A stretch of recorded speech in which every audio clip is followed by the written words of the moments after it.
Are you nervous? No, Are you nervous? no, Are you nervous? no. Are you nervous? Yes, I'm nervous. Okay, that was weird. My girl is getting a little intimate lately. Hey, nice try, Diddy. What's up? It's a culture detective here, investigating your favorite movies, and today I'm going to be doing a movie review on Didi.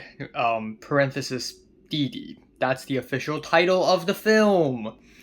So, this is a new movie written and directed by Sean Wang, a new up and coming Asian American filmmaker. This film, Didi, is uh, succeeded by a very successful short film made by Sean Wang called Nai Nai and Waipo, which actually got nominated at the Academy Awards for Best Short Film. Not gonna lie. So Sean Wang, who is this fella? Who is this guy? Sean Wang is actually a USC film alumni. Holy shit. Or as the cool kids might say it, Trojan.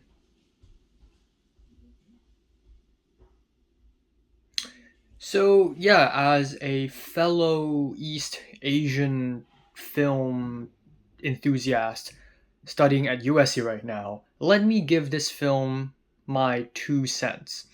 Didi is a film about Chris Wang, this boy growing up in the year 2008, where he sort of does multiple things. He argues with his mom and his sister, he hangs out with friends, he finds new friends and hangs out with them, he falls in love with this girl and he tries to talk to the girl, and many other tiny things happen. So essentially, Didi is kind of like a slice of life film, but more so, it is actually an amalgamation of multiple genres. Family drama, there's romance, it's also kind of a cringe comedy, and it's also kind of laid back and slice of life. When I was watching this film, I didn't really know what to expect. I was low key hoping, in a slight off chance, that this film would turn out like the Florida Project, where there would be barely any plot and it would just be kids hanging out. But not really. So to call this film slice of life is not necessarily true. There are a lot of converging plot lines in this film. Now, a lot of people also compare Didi to mid 90s, the Jonah Hill movie from a while ago. I haven't seen that, so I'm not going to make this comparison. But ultimately, connecting the through line of all these events and the ultimate glue to all these storylines is the fact that this story is set in 2008. It's set in mid 2000s, and this film evokes a heavy, heavy sense of nostalgia.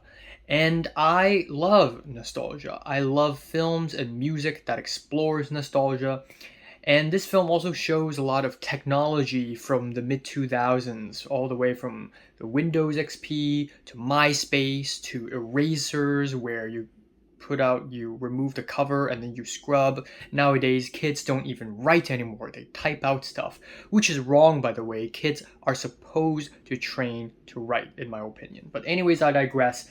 This film relies heavily on nostalgia.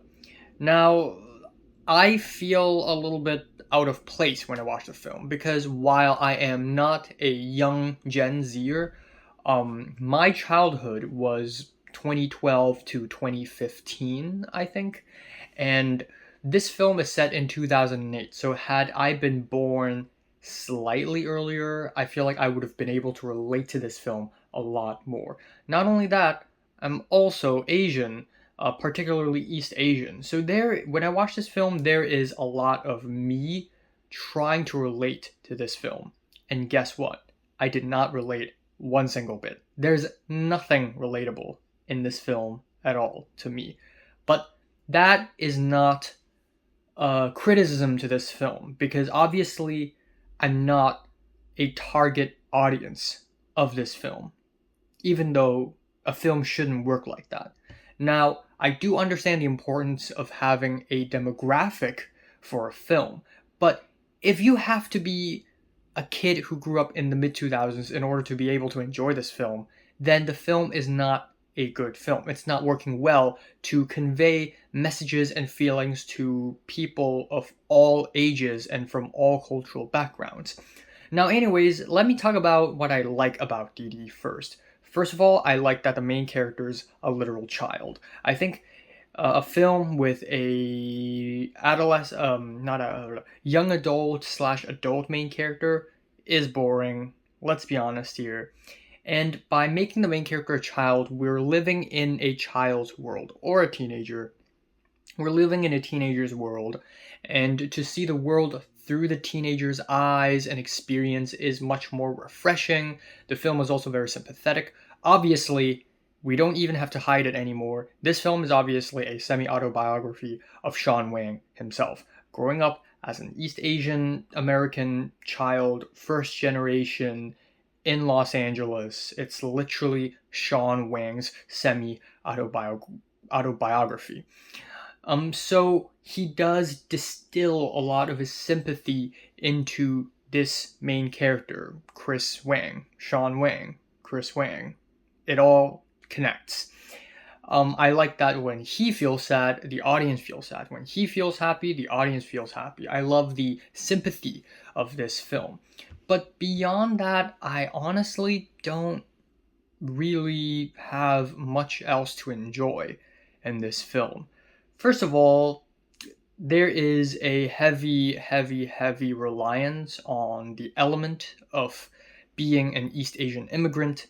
So there are a lot of jokes, a lot of scenes that reiterate the same thing, such as the grandma of the family wanting her grandchildren to eat fruits. That joke's kept on being repeated. And hey, I get it. My parents and my grandparents really want me to eat fruits too. But is it really the only joke that Sean Wang could come up with? Another thing is the heavy reliance on mid-2000s technology, like MySpace. We have so many scenes and so many shots where we're literally watching a screen recording of a Windows XP, and the camera just like moves like this and moves like this. And at some point, it just feels like it's showing off technology instead of really trying to tell a genuine story. Even though MySpace might have been very nostalgic to some people, obviously, I was born just a little too late for that. Furthermore, a lot of family interactions feel un-Asian to me. Being East Asian, I can say that a lot of the interactions don't feel Asian to me, especially the scenes where Chris Wang and her sister are yelling back at their mother and their grandmother, which usually never happens, because if it happens, it's basically like the end of the world. You never yell back at your family, at least for me. Maybe I'm brought up a little bit more conservatively in terms of family dynamics, so I can never question my parents and grandparents, and if I do, it's like a huge deal. So that's that. And even the living habits, the rooms, obviously I know this is an Asian American experience and not an Asian experience necessarily. So again, there's this long-standing like unspoken feud between East Asians and East Asian Americans, to the point where East Asians like me would see this shit and go, okay, I cannot relate at all completely. I can pretty much say the same thing to films like Crazy Rich Asians, and even to a degree Everything Everywhere All at Once is not that relatable. But the thing with Everything Everywhere All at Once is that it's not relatable, but it's still a freaking great film. This, unfortunately, is not. Another minor gripe here is that they use simplified Chinese instead of traditional Chinese. I thought they're Taiwanese immigrants. Taiwanese people use traditional. They don't use simplified. That is for the Chinese. Get it? Get it. Joan Chen is in this film, and you may know her from Twin Peaks or The Last Emperor. She's in this film, and she's great. She's basically a veteran in this film. I think she's severely misused and underused in this film. Let's be honest here. Now, to dig deeper into the film, I would like to talk a little bit about the use of nostalgia, because in this film, nostalgia feels like an aesthetic. But is it just an aesthetic or is there a deeper meaning behind it? Now, I feel a little guilty of this because my latest short film also relies extremely heavily on nostalgia.